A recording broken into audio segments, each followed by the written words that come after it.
Welcome to Financial Repression Authority's Roundtable Insight, where the best fund managers, economists, and industry leaders discuss the key investment issues and challenges in the current macroeconomic environment. Hi, welcome to FRA's Roundtable Insight. This is Richard Benuli. Today we have Charles Hugh Smith, author, leading global finance blogger, and philosopher, America's philosopher, we call him. He's the author of 9 books on our economy and society, including A Radically Beneficial World, Automation, Technology, and Creating Jobs for All, Resistance, Revolution, Liberation, a Model for Positive Change, and The Nearly Free University and the Emerging Economy. His blog of twominds.com has logged over 55 million page views and is number 7 on CNBC's top alternative finance sites. Welcome, Charles. Thank you, Richard. I'm always looking forward to our conversations. Yeah, and today I thought we'd talk about the challenges of work, employment, and the prospects of what's been proposed recently by many of the developed countries, developed countries at that, and that is namely on universal basic income. And you've graciously provided some charts to help lead the discussion as well on that. Right. And this topic is very close to my heart and my interests, Richard. And I've written 2 books on universal basic income and alternatives to universal basic income. One is called A Radically Beneficial World, which lays out basically a program for guaranteed work and positive social roles, not just welfare for everyone, which is basically what universal basic income proposes. And my latest book, Money and Work Unchained, explores the importance of work and, again, positive social roles through work in the human psyche and the human spirit. And so we'll get to that, but that's my basic critique of universal basic income. Is it doesn't really meet the needs of humans. It only solves the problem of how to provide enough consumption to keep people from rebelling politically. Yeah. And I mean, a lot of people are worried about trends in the economy, particularly what's happening in the form of software automation, robotics, process automation, artificial intelligence. The idea being that maybe this is taking away jobs, and what are we going to do for work? Your thoughts on that, and if you can give some background on like how this discussion on UBI is taking place. Right. Well, that's an excellent starting point, Richard. And let's talk about the problems that people recognize and that they hope universal basic income will solve. And of course, there's 2 big problems. One is the replacement of human labor by automation. And we see this. I have a couple of charts here about the participation rate in the United States, which is the number of working age people who are actually have jobs or are earning wages in the economy. And of course, this has been declining. And for men in particular, we see it's like a multi-decade trend down as the traditional economic sectors that men typically find employment in, such as construction and manufacturing. As those are in decline, then male participation is declining even more significantly than the total workforce, including females. So that's definitely an issue. And then we have the other issue, which is inequality of wealth and income. And what we see is that for a variety of reasons, our economy is becoming a haves and have-nots. And we used to call there's a phrase called winner take all, and it's not so much winner take all, but it's winner take most. In other words, the top tier of our society is reaping the vast majority of the economic gains. And so I have some charts here that show like employment by age. older people are continuing to work because they can't afford to retire, while the number of middle-aged and younger people with jobs has stagnated for decades. And I have assets, median family assets chart here that shows that actually for in terms of the median wealth of the household, it hasn't really recovered from the Great Recession of 2008-9. Now, the top 5% and 1% and 0.1%, they've done extremely well, in this last 9 years. But if we look at the average, wealth has actually stagnated or declined. And we see it here with this chart of the income of percentage of the bottom 50% and the top 1%. And so the income of the bottom 50% has been sliding for years, while the income of the top 1% has been soaring. And so we all have to recognize, yes, these are two real problems. And this is why universal basic income is such an attractive solution for pundits and the political class and the leadership, because it seems to offer a solution to both rising inequality and the stagnation of jobs. But then that raises the question, okay, let's say that UBI of everybody receiving $1,000 a month or whatever the sum is going to be, is going to solve both these problems. Where is the money going to come from? And so, we can kind of just do some very rough numbers and we say, okay, this is for adults only, right? We're going to keep the programs for children and the elderly. This is for the working age populace, right? We're going to keep Social Security and Medicare for the elderly, and we're going to keep our child welfare and support programs for, infants and children. So what we're going to do is we're going to add about $1.5 trillion or possibly even $2 trillion of additional expense.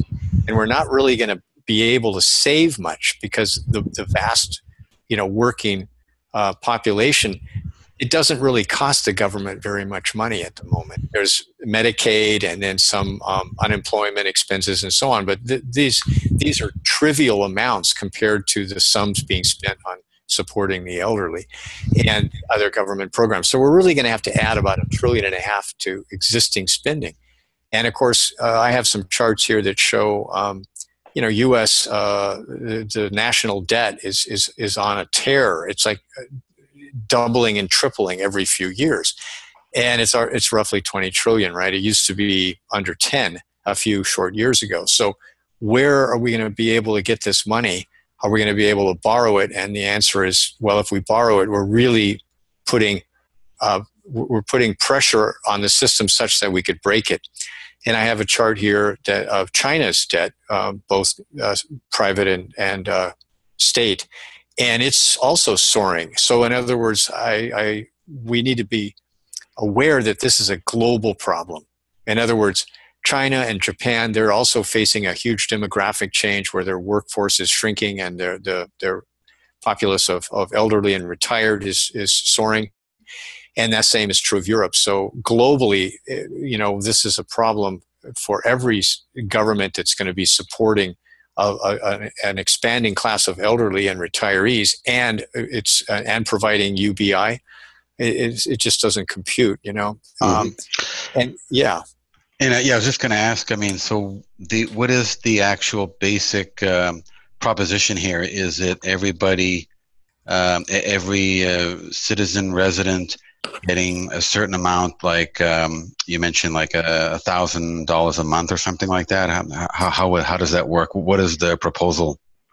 Yeah, thank you for. I should have clarified that. Of course, there's a spectrum of proposals, but most proponents of UBI tend to agree on these principles, which is it's universal, meaning it's paid to every adult in the society without any requirement or qualification. So you get it for being alive. And so a millionaire, a person making $1 million a year would get the $1,000 a month. Someone worth 10 million would get it, and someone who's currently on welfare, their welfare would be reduced or eliminated, and they would receive UBI and as a substitution.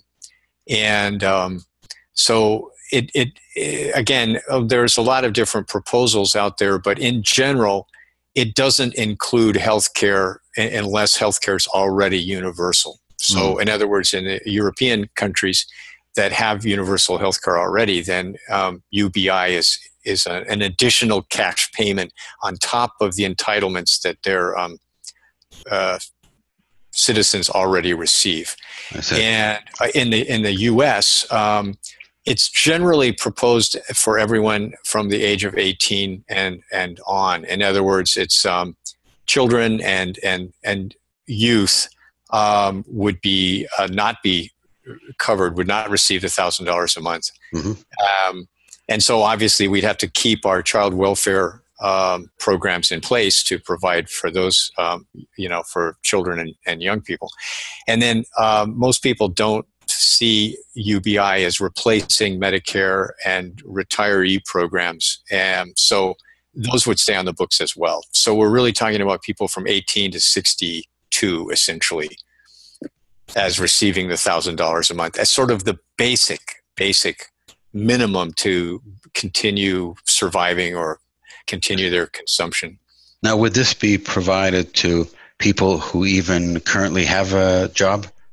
Yes, it would be to everyone. And so the proponents can feel that the cost will be lower because, of course, if you're making $100,000 a year already and you earn another $12,000, you're going to pay tax on that. And so much of that UBI that you receive will be paid in taxes.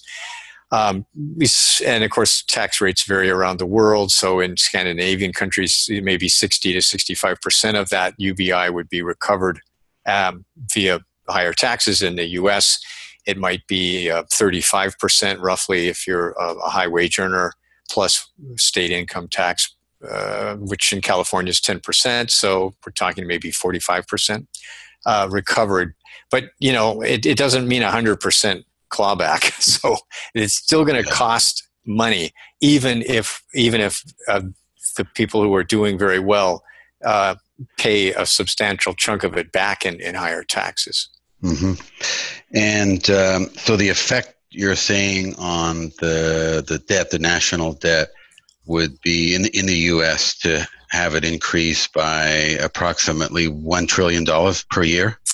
Yeah, I think that's a very good estimate, with the idea being that the total program cost would be somewhere between 1 and 2 trillion, but that some of those costs would be lowered by higher tax revenues from people like we discussed that have substantial income from other sources, and also the replacement of a certain amount of welfare and entitlements, which are currently being paid to people between 18 and 62. So that's $1 trillion. And if we're looking at $1 trillion deficit now in so-called good times, then what kind of pressure is that going to place on the system to borrow another trillion? And it's entirely likely that after everything is said and done, it might even be $1.5 trillion. So you're talking about doubling the deficit, and the total federal deficit would then start being at rates which are extraordinary. In other words, if the U.S. GDP is anticipated to hit 20 trillion in the next year or so, we're talking about a annual deficit of 10% of GDP every year. And I don't think there's any historical precedent for people claiming that that's sustainable, unless you're going to you're going to pay for this with tax revenues. You're going to raise another $1 trillion a year in taxes. And so I have a couple of charts here that speak to that, which I believe is magical thinking. I think that's fantasy. I think that the reality is taxes have only risen because of this enormous stimulus that has been placed in the economy by central bank policy and fiscal stimulus and so on. And you've probably seen charts which show that if we subtract federal deficit spending, then GDP has been negative for much of the last 9 years. In other words, scrape away the stimulus and the organic economy is not growing. It's stagnating, and profits are stagnating, wages are stagnating, the tax base is stagnating. I have two charts here that show the fundamental problem is you can't raise taxes and have that sustainable unless you have a growing, expanding business sector and you have rising productivity. And so this, of course, held true through the 1950s and 60s. And that's why that's considered a golden era of widespread prosperity. Is there were new businesses expanding, existing businesses were expanding, and productivity was considerably higher, as much as 4 or 5% annual growth. And as these two charts show, new growth of let's say the birth of new businesses has basically collapsed. And it's collapsed for years, okay? And then we have productivity's collapsed as well. And the reason why people have trouble understanding this is when automation isn't really boosting productivity, at least not yet, and it may never.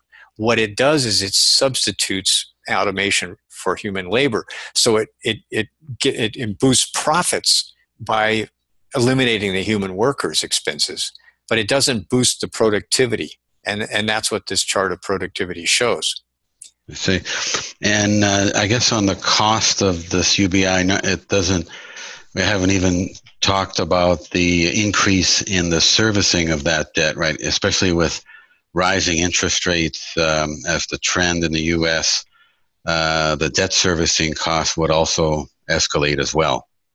That's an excellent point, Richard. And so let's say if we're talking about a minimum additional expense of $1 trillion and interest rates, say, eventually normalize to, say, a government bond has an interest rate of 4 or 5%, very quickly that's going to add up to $500 billion more per year in interest payments on this skyrocketing debt. And just thinking about this overall, would this not add some level of inflation as everybody has sort of more money, so to speak? Would that possibly be an effect also of UBI? Yeah, I think that's a very insightful point, because a lot of people are looking at have been expecting inflation, and yet there's been these deflationary forces, such as technology typically lowers the price of goods and services, so that's a deflationary effect.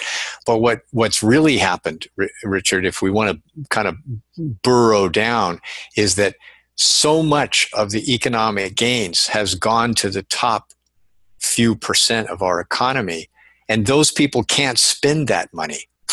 In other words, the top, say, 5% to 1% and up, they've accumulated the vast majority of the gains in the last 9 years, and those people tend to just invest those funds, right? Because they can only spend so much money on vacations and trips and luxury cars and so on. Yeah. And so you're right, because UBI would funnel $1 trillion into households, much of that, not all of it, of course, but to the bottom, say, 95% of households, that would fund an immediate burst in consumption.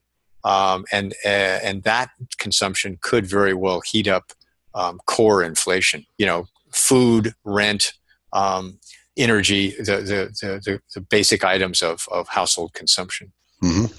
And looking around globally, has there been any success to experiments in UBI to date? Right. I am not an expert. I'm not an academic who spends all my time researching current efforts on testing UBI. Mm-hmm. But just reading the public sources in the media, there have been some small-scale experiments in Finland and other places, including North America. And what, to the best of my knowledge, in other words, the best reporting I've been able to find, what they've found is that people are very happy with this at first. But then over time, say if you look at their life over the next year or two, they've found that they don't really change anything. In other words, the people aren't better off. They don't really end up having any more money to invest. Yeah. And that they actually sort of pursue what I call like dilettante kind of behaviors. In other words, they go, oh, wow, now I can go back to school. And so they go back to school, and then they do that for 3 months, and they switch their majors, and they discover the second thing they were going to study wasn't really that fun. And so all it does is support what I would call like dilettante churn. And of course, those of us who know people with trust funds, we're familiar with this, because trust funders in the main never really accomplish much, because they don't have to. There's no pressure on them whatsoever to perform or finish anything. And so they tend to drift around and spend a lot of time getting counseling and getting depressed and being in therapy and, pursuing sort of art projects and that kind of thing. Wow. And, I don't want to sound too harsh, but this is what I've observed myself in the real world. And if you look at people on regular welfare, where the payments for a household are well above $1,000 in most of the United States, we already have a test cohort of people earning or receiving money for not doing any work. And do we find that they're like successful and happy? And the answer is, well, actually, no. If you look at this participation rate of males, I think it's tied directly to the opioid crisis. When people get $1,000 a month, but they have no work, no purpose, no positive social role, they spiral down into depression, because it's not human. We need to be active and needed in our community, and just giving people some free money doesn't really meet our most profound human needs. Yeah, exactly. One of your charts is on the civilian labor force participation rate, and you've got some notes in there indicating sort of points in time when you see that automation was starting to eat into the middle class jobs, about 2009-ish or so, 2010. And then since then, there's been diminishing returns on financialization. So what is the answer if not UBI? Is there approach to providing as many people, productive work that they're happy to do? And what are your thoughts on that? Well, thank you for asking that, because I'm going to stretch out and go into territory that's kind of beyond the conventional understanding of economics, which is typically it's like there's socialism and there's capitalism, and so there's the left and the right, and so there's the state. In other words, the government is going to solve everything, or the market's going to solve everything. And so in my analysis, the kinds of problems we're looking at here with wealth and income inequality and the loss of paid work, I don't think either the market or the state can solve this. In other words, UBI is the approach of the left, and basically the idea that the state will collect money from the private sector and it will redistribute it to everyone equally through UBI, and that will solve both of these problems. And that's really not the case. It's not enough money, and it doesn't meet people's most profound needs. And if you want to be a little more cynical, I have a chart here that shows debt by age, and you can see that the people under 35 have very high debt levels because of the student loans. They were promised good-paying jobs if they only invested $100,000 of borrowed money in a mostly worthless university diploma. So you can foresee that what's going to happen to the UBI $1,000 a month. Much of it's going to be spent on debt service, on student loans and other auto loans and existing credit card debt, which is typically taken on by people, who have a lot of debt and their income stretched already. So what we're really looking at is UBI is just a way to fund the lenders.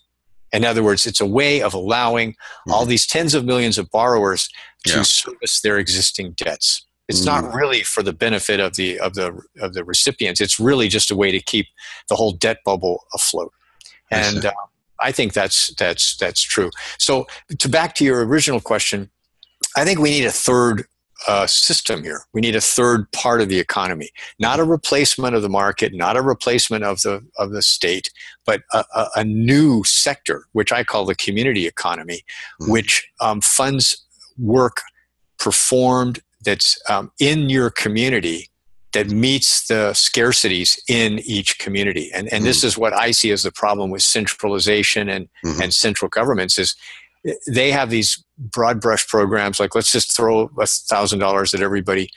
That's not really solving the problems within each community, which is localized, and it doesn't respond to centralized solutions. In other words, it should be up to each community to pick the projects that would benefit the community the most, and then put the people to work doing this. And what a lot of people don't understand about automation and robotics is it only works in a certain number of very specific things. In other words, a factory that's going to put out the same amount of the same product in endless supplies, right? It works. Robotics works well there. But in terms of restoring habitats or planting trees in neighborhoods, you could at great expense get a robot that can search out every barren piece of dirt and plant something, but it's not cost effective, and no one's making a profit from it. So we might as well pay people to do that. Yeah. And I guess finally, a question on what everybody would say as the counter argument, and that is that, well, if software automation comes and robotics automation comes and artificial intelligence comes, that can help release time for human labor in other endeavors to address other challenges in the economy, perhaps in energy, perhaps in the environment. What are your thoughts on that? Could that take place, or is that taking place? Yeah, that's a great topic, Richard, and I think we can all anticipate the freeing of human drudgery, with automation and robotics and AI, and that is a very positive thing, which I think is happening, but it's not happening equally throughout the economy, so it's quite lumpy, Yeah. And so a lot of the proponents of UBI foresee everybody becoming an artist or a poet or something. And I think that's unrealistic, because that kind of behavior is not really rewarding, because it doesn't create a positive social role. But it also overlooks that a lot of our communities could use human touch. And in my books, I talk about high touch and low touch. And technology is like low touch. There's no value to the human touch in a manufacturing position. But when you're talking about dealing with people, like checking in on elderly people or enriching the education of young people, then the human touch turns out to be extremely important, the so-called high-touch labor. So we have to be careful and realize automation is only going to replace low-touch work. Like you don't mind if you're in a hospital, you won't mind a robot coming in to deliver your pills, but you still want a human being to come in and express some concern and care for you. Yeah. Wow, great insight from Charles here. And I guess so people can read your book to find more insight, more information. And how else can our listeners learn more about your work, Charles? Yeah, well, please visit of2minds.com, go to the blog page, and you'll see that I have the first 2 chapters of my latest book, Money and Work Unchained, on these exact topics we're discussing. It's free. Just download the PDF and take it from there. Great. Thank you very much, Charles, for being on the podcast show. Thank you. Thank you.